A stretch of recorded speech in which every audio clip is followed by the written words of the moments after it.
When you subscribe, we will use the information you provide to send you these newsletters.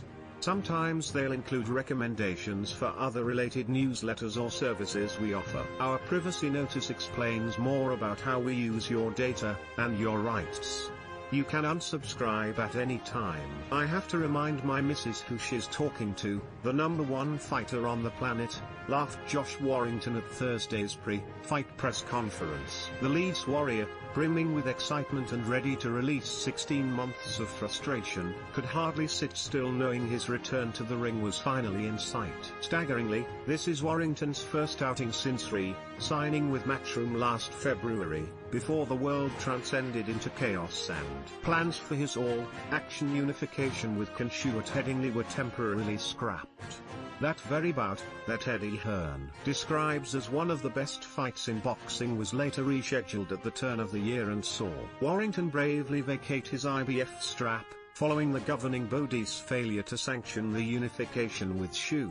No belt, no crowd, no problem, says Warrington, who is on a one-man mission to clean out the featherweight division with Gary Russell Jr. and Emmanuel Navarrete firmly in his sights. But first standing before him is Mauricio Lara, an unknown entity on British shores but a fighter that simply cannot be ignored despite being a 25,1 underdog. Compatriot Navarrete described him as the heaviest puncher he has sparred, a line that has been the talk of the Matchroom bubble on Fight Week. Warrington is determined to blast off any ring rust or cobwebs in typically enthralling fashion. He's currently averaging over 100 punches per round on the bags and pads, having also endured 140 rounds of sparring. And if there has even been a fighter more deserving of the return of supporters, and less suited to boxing behind closed doors without a rowdy crowd singing Sweet Caroline, it's 30,0 Warrington.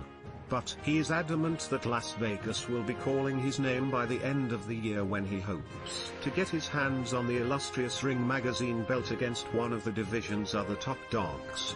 It's going to be different and quite unique. I haven't been in this scenario at all, Warrington exclusively told Express Sport.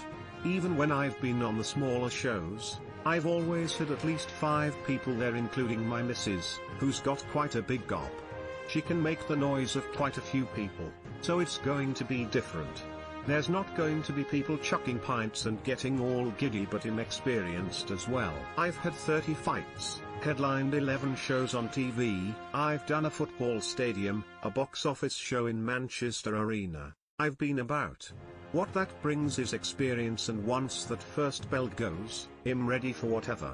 A post shared by Josh Leeds Warrior Warrington, at J. Warrington. Warrington will be wearing Rob Burrows' name and number on his shorts when he makes his way to the ring at the SSE Arena, as he looks to honor the Leeds Rhinos legend in his campaign to raise awareness for motor neurone disease. He posted on Instagram, "Many of you know, it's become tradition I share the ring walk with a Leeds legend. There was only ever going to be one man for my next fight if restrictions would have allowed.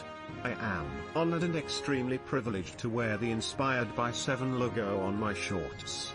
MBE Rob Burrow, you truly are an inspiration to us all. Keep strong and we're all supporting you and the sock." The tenacious and determined Warrington, who uses meditation and visualization to ease nerves, has welcomed the additional isolation during his fight week preparation, even claiming it's something he'd potentially be willing to incorporate into future camps. "Maybe I rent a house or one of my houses that I've got and have the team move in with me, so I'm not too isolated and I've got some social but I'm not at home," he said. "It's something that you can add to your armory. I've boxed at home, away from home and out of your comfort zone, and that's a new one.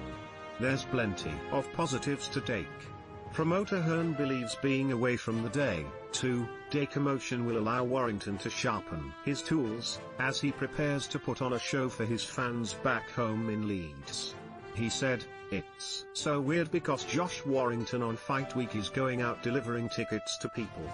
When he was first with me, he was going around in his car selling tickets. Here you are, £40. This was only a couple of years ago, but he's still got that problem of people in his ear. Josh, I need 4 tickets and here it's gone.